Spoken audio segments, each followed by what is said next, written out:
নিজেকে না বদলালে কেউ আপনাকে বাঁচাতে আসবে না, কেউ এসে আপনাকে টেনে তুলবে না যদি আপনি নিজে উঠে দাঁড়াতে না চান। জীবনের লড়াই আপনাকেই লড়তে হবে, একদম একা। কেউ আপনাকে কিছু দিতে বাধ্য না। আপনার বাবা মা আপনাকে জন্ম দিয়েছেন, মানুষ করেছেন।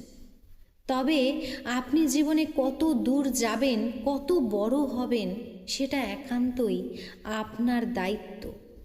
কেউই বাধ্য না আপনাকে সুযোগ করে দিতে। আপনাকে নিজের সুযোগ তৈরি করতে হবে। পৃথিবীটা কঠিন। আপনি যদি দুর্বল থাকেন তবে আপনি শেষ।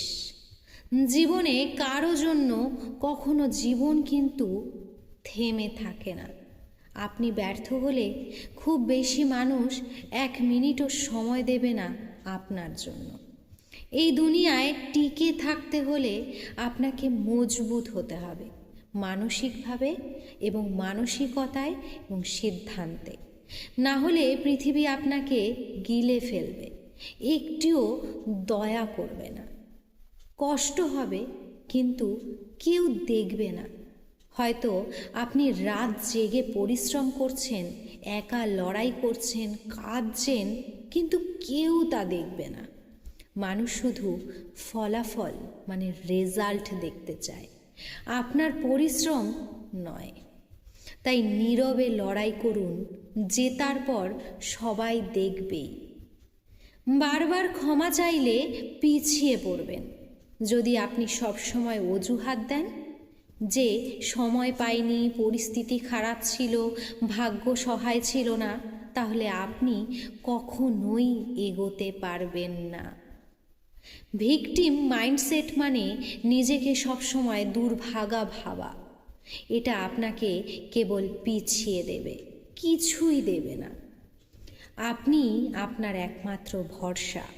কেউ এসে আপনাকে ধাক্কা দিয়ে বলবে না উঠে দাঁড়াও। কেউ এসে আপনাকে অনুপ্রাণিত করবে না যদি না আপনি নিজের চেষ্টায় আগুন জ্বালান। আজ আপনি যেখানে আছেন 10 বছর পরও সেখানেই থাকবেন যদি আজই বদলানো শুরু না করেন। শেষ কথা হলো, এখনও ভাবছেন কেউ এসে আপনাকে বাঁচাবে? না, কেউ আসবে না। আপনাকে নিজেকেই বাঁচতে হবে।